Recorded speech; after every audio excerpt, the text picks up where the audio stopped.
Buenos días, buenas tardes, buenas noches. Bienvenidos una vez más a Doctrina Católica Tradicional y consagrando una vez más este tema a la intercesión de la Santísima Virgen María y a nuestro Padre Dios Todopoderoso. Pater noster, qui es in celis, sanctificetur nomen tuum, adveniat regnum tuum, fiat voluntas tua, sicut in cielo et in terra. Panem nostrum quotidiano da nobis hodie, et dimitti nobis debita nostra, sicut nos dimittimus debitoribus nostre, et ne nos inducas in tentationem, sed libera nos a malo. Amén.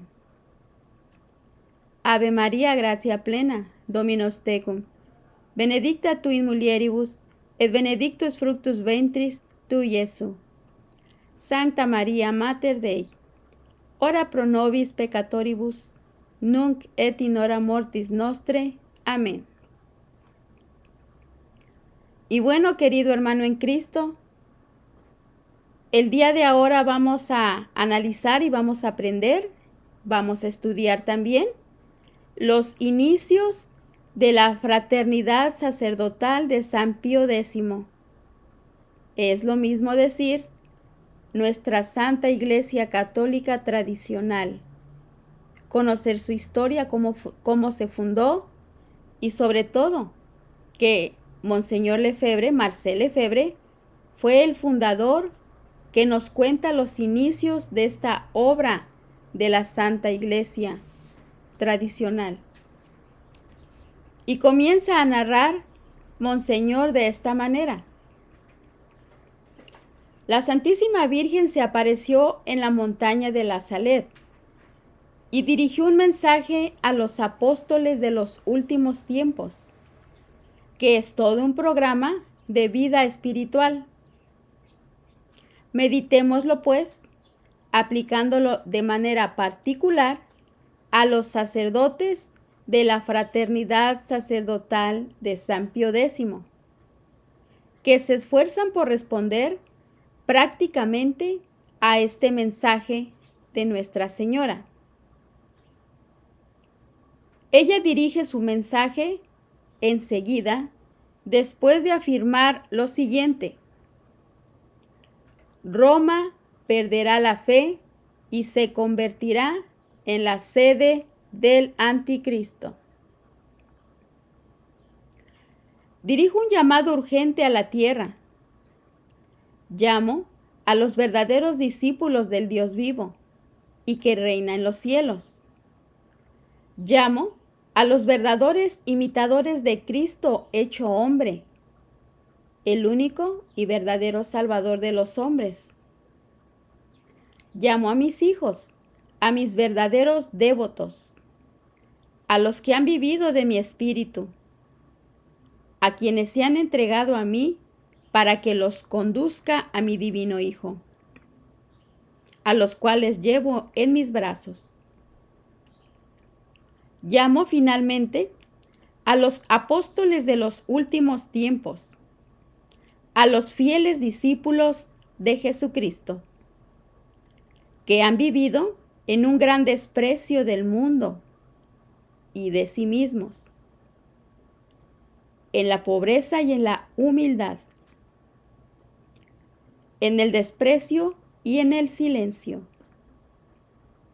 en la oración y en la mortificación, en la castidad y en la unión con Dios, en el sufrimiento y el desconocimiento del mundo. Ya es tiempo de que salgáis e iluminéis la tierra. Id y mostraos como mis hijos queridos. Yo estoy con vosotros y en vosotros, a condición de que vuestra fe sea la luz que os ilumine en estos días de calamidad. Que vuestro celo os haga hambrientos de la gloria y el honor de Jesucristo. Combatid, hijos de la luz, pequeño rebaño que todavía ve, pues llega el tiempo de los tiempos, el fin de los fines. La iglesia será eclipsada. El mundo estará en consternación. Esto es parte de lo que la Santísima Virgen compartió en la Salet. Podemos establecer un lazo entre la fraternidad sacerdotal de San Pío X y los apóstoles de los últimos tiempos, es decir, de los sacerdotes tradicionales. No sé si vosotros os contáis entre los últimos sacerdotes que ha de haber en el transcurso de los últimos tiempos. Pero no se puede negar que al menos sois una generación totalmente peculiar.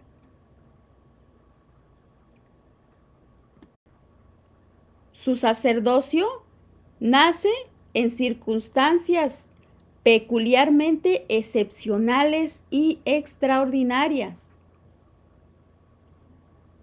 La Santísima Virgen creyó deber decir, al comenzar y al acabar su mensaje a los sacerdotes, que Roma perdería la fe, que la iglesia sería eclipsada. Y eso, hermano católico, es justamente lo que vivimos hoy. Roma pierde la fe y la iglesia parece estar eclipsada de veras. Uno se pregunta a veces, ¿qué queda aún de la iglesia? Pues la pérdida de la fe en Roma se extiende por doquier en todo el mundo, en todos los obispos. ¿Qué obispo se extiende por doquier con una fe íntegra? Por este motivo, me gustaría hablaros de la fraternidad sacerdotal de San Pío X y ver de qué manera la fraternidad puede realizar esta generación de los apóstoles de los últimos tiempos, tal como lo describe la Santísima Virgen. ¿Qué hacer en las circunstancias actuales para ser esos sacerdotes de fe que deben llevar hoy esa luz al mundo?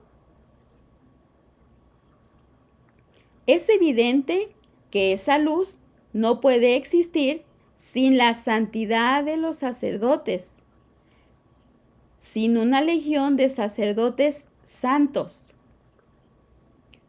Eso es lo que la fraternidad sacerdotal de San Pío X está llamada a realizar. Esta fraternidad no la inventé yo, sino que se formó en circunstancias totalmente particulares. Veamos, punto número 1, los comienzos de la fraternidad sacerdotal de San Pío X. Algunos seminaristas, narra Monseñor Lefebvre, buscaban la verdad y sintieron necesidad de aislarse de ese medio postconciliar, recordando todo lo sucedido en Vaticano II, en que corrían el riesgo de perder la fe y la identidad de su sacerdocio. Para salir de ese ambiente, trataron de encontrar un obispo que hiciera algo por ellos. Vinieron así a verme entre 1967 y 1968, mientras yo era todavía superior general de los padres del Espíritu Santo en Roma. En ese momento, yo no podía hacer nada por ellos, porque nuestra congregación sufría los mismos problemas. Por mucho que yo tratara de hacer, la corriente del modernismo era tal en Roma, apoyada por el concilio y por todo su espíritu de reforma y de novedades, que sentíamos cómo nuestra congregación naufragaba y partía a la deriva, sin dirección. Traté de reformar el seminario francés de Roma, que dependía de la congregación de los padres del Espíritu Santo. Cambié los superiores, cambié los profesores, pero la corriente de laicización, de profanación del sacerdote, lo arrastraba todo, respaldada por el Concilio Vaticano II. Por eso, solo pude hacer algo por los seminaristas que venían a verme cuando di mi dimisión como superior general.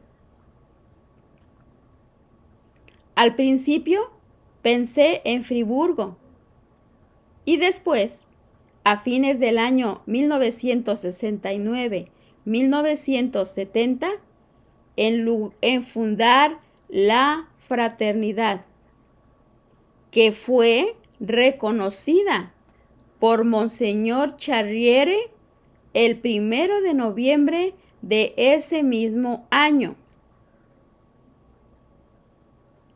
Esto es importante que lo conozcamos, hermano católico. Enseguida continúa Monseñor Lefebvre. Este fue el punto de partida, pero eso no bastaba. Había que hacer algo que valiera la pena. Era inútil comenzar una fraternidad en circunstancias catastróficas para la Iglesia. Si teníamos que dejarnos llevar al cabo de 5 o 6 años por la corriente que está llevando a la Iglesia a su ruina. Por eso, había que encontrar un marco adecuado para dar a los primeros seminaristas una formación sólida, y eso no era fácil. Yo podía reunir a los seminaristas, darles un reglamento valedero y asegurarles una formación espiritual, pero no podía asegurar todas las clases. Los envié entonces a la Universidad de Friburgo, que por ese tiempo, en aquel año 1969-1970, tenía aún clases bastante correctas. Pero eso no duró mucho. La Universidad de Friburgo cambiaba como las demás, lamentablemente. ¿Qué hacer entonces? La gracia de Dios nos ayudó y nos dio los medios para fundar el seminario de École en Francia. Las pruebas no faltaron desde el comienzo de la fundación. Hubo dificultades con algunos profesores, con algunos directores y con algunos seminaristas. Unos nos dejaban porque no estábamos suficientemente en la corriente moderna y corríamos el riesgo de hacer cisma. Otros porque no estábamos bastante contra la corriente moderna y corríamos el riesgo de hacernos liberales. Punto número 2. Veamos ahora la formación sacerdotal basada en la tradición de la Iglesia. Ved cuán necesario e indispensable es permanecer en la línea de la tradición para no equivocarse para adoptar la verdadera postura. Y continúa Monseñor Lefebvre. Hay que mirar hacia atrás y fijarse en lo que hicieron quienes nos precedieron en la misión de formar santos sacerdotes. Hay que estudiar, hay que escuchar. ¿Qué dijeron los concilios y los sínodos diocesanos de antaño, antes de Vaticano II? En vísperas de la formación de santos sacerdotes. En esos sínodos se ve cómo ha de ser un seminario en la práctica en todos sus detalles. Ya no son las grandes líneas de un concilio, ni las indicaciones que da el derecho canónico de cómo hay que hacer un seminario, sino que se entra en todos los detalles menudos de la vida para proteger a los sacerdotes y ayudarlos a vivir santamente, porque saben que el demonio está siempre al acecho. Pues bien, si ya en esos tiempos los obispos eran tan cuidadosos en asegurar la formación y protección de sus sacerdotes por medio de sínodos diocesanos que se repetían regularmente, ¿qué debemos hacer nosotros a quienes nos toca vivir el desorden indescriptible de hoy? Ahora tratamos de protegernos en el seminario de una formación sólida, por los estudios, por la oración y por la piedad, mediante retiros que tratan de daros programas de vida espiritual, a fin de que cuando seas nombrados a un puesto, tengáis las armas y los medios necesarios para protegeros y trabajar en el mundo de hoy, en las circunstancias actuales, sea donde sea, protegidos por la gracia de Dios, a fin de realizar realmente la obra del sacerdocio católico. No es tanto la obra de la fraternidad sacerdotal de San Pío X, es decir, la Iglesia tradicional, como la de la Iglesia, ya que la fraternidad no tiene otro fin que continuar el sacerdocio católico. Veamos el punto número 3, la necesidad del sacerdocio católico. Y continúa Monseñor Lefebvre. Cuando me fue necesario encontrar una casa para alojar a los 9 seminaristas que se habían presentado para formar el primer año, os aseguro que tenía la profunda convicción de que para salvar a la Iglesia, para continuar la Iglesia, era necesario formar sacerdotes, santos sacerdotes, verdaderos sacerdotes. No hay otro camino. ¿Queremos salvar las almas?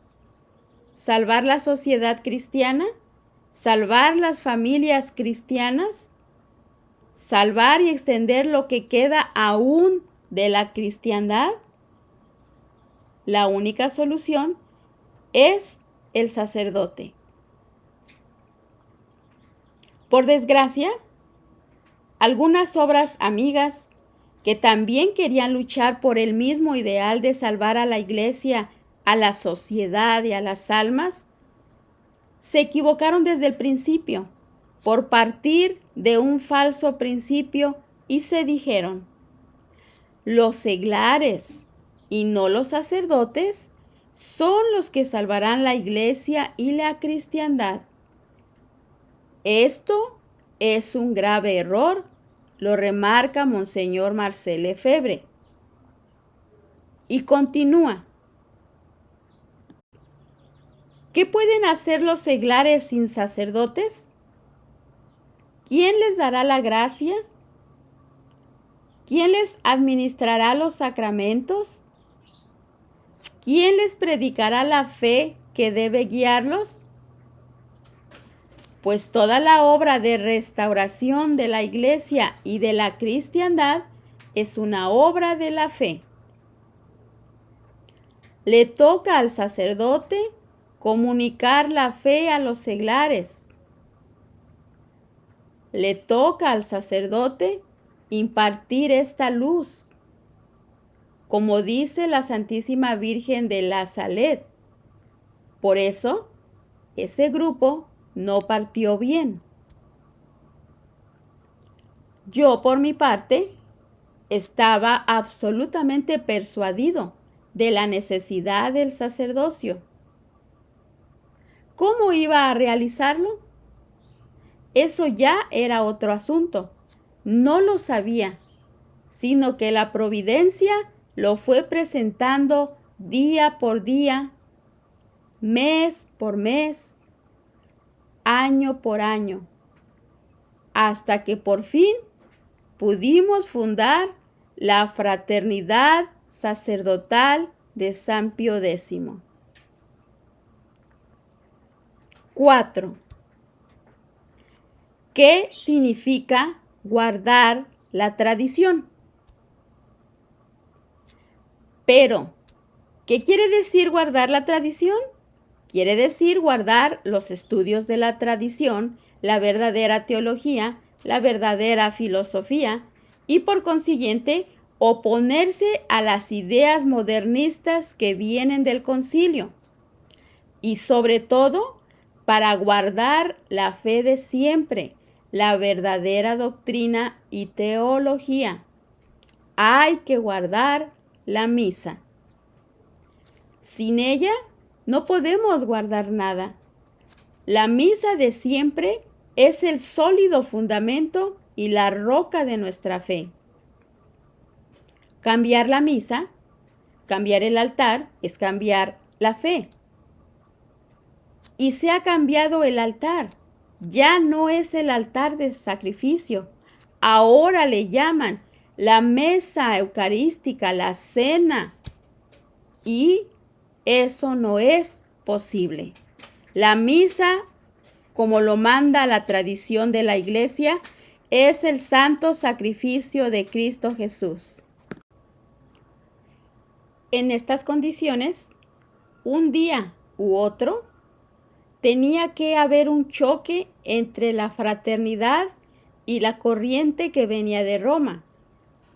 Y este choque no tardó, aunque hubo que esperar 5 años al mes de mayo de 1975, cuando se nos mandó cerrar el seminario. Debo confesar que personalmente tenía una pequeña esperanza de que algunos obispos en el mundo se levantarían para decir a Roma: ¡basta! No podemos seguir en esta dirección. Vamos todos a la ruina. En el Concilio Vaticano II, 250 obispos se habían opuesto a la libertad religiosa y al modernismo, votando en contra del esquema en su 4ª presentación. Yo creí que, al volver a sus diócesis, seguirían luchando y oponiéndose a las consecuencias de los principios del concilio, a su reforma destructora. Pero no fue así.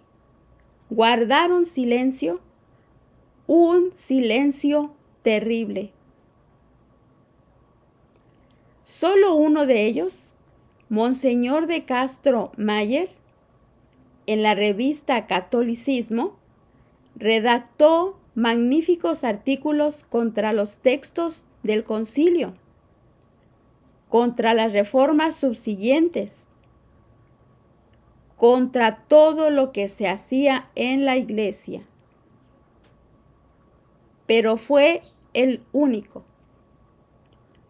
Por otra parte, la mayoría de estos obispos presentó su dimisión prefiriendo callarse y retirarse de sus diócesis, antes que ser responsables de la introducción de todas esas ideas falsas en sus diócesis. Pero eso no bastaba. Ved, pues, al considerar las palabras de Nuestra Señora en la Salet y lo que ha sido la historia de la fraternidad sacerdotal de San Pío X, que dicha historia no ha dependido de mí, sino de los acontecimientos, de la voluntad de Dios, del deseo de guardar la tradición católica. Y así, la fraternidad sacerdotal de San Pío X sigue adelante a pesar de los obstáculos. Y estimado oyente, hermano católico, es muy importante que nosotros tengamos en cuenta esta historia de la fraternidad sacerdotal de San Pío X, es decir, la iglesia tradicional, que fue fundada en noviembre de 1970 por Monseñor Marcel Lefebvre, mundialmente conocido por su oposición al rumbo tomado por la Iglesia Católica después del Concilio Vaticano II, año 1962-1965. La fraternidad lleva el nombre del Papa San Pío X, año 1903-1914, reconocido por su postura antimodernista y tiene como principios la fidelidad a la teología tomista y a la tradición milenaria de la Iglesia frente a los errores modernos, el liberalismo y otras doctrinas anticatólicas. A pesar de reconocer la autoridad del Papa, se mantiene renuente en aceptar la doctrina del Concilio Vaticano II, por lo que hemos estudiado en videos anteriores. Uno de los símbolos tomados como bandera por la fraternidad de San Pío X es la defensa de la misa tridentina, conservando los libros litúrgicos en latín anteriores al Concilio Vaticano II.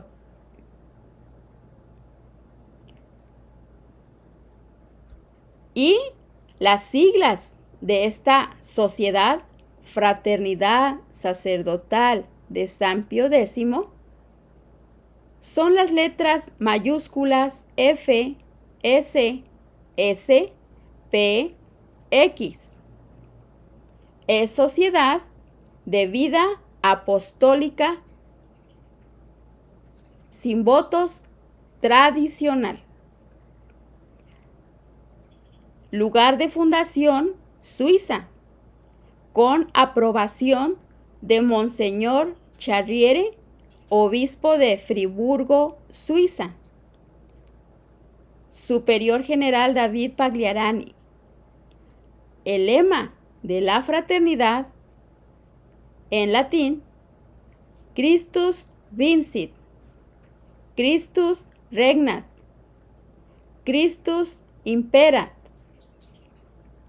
que significa Cristo vence, Cristo reina, Cristo impera.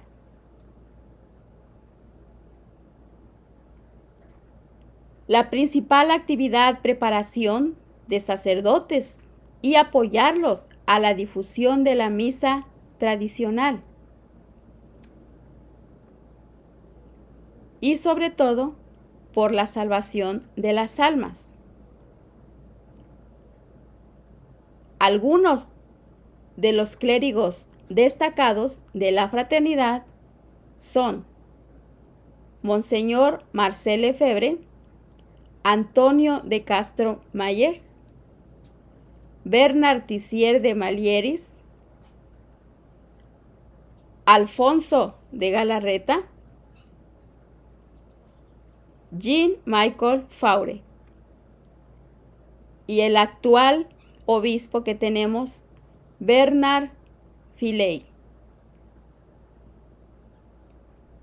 Santa María, ora pro nobis.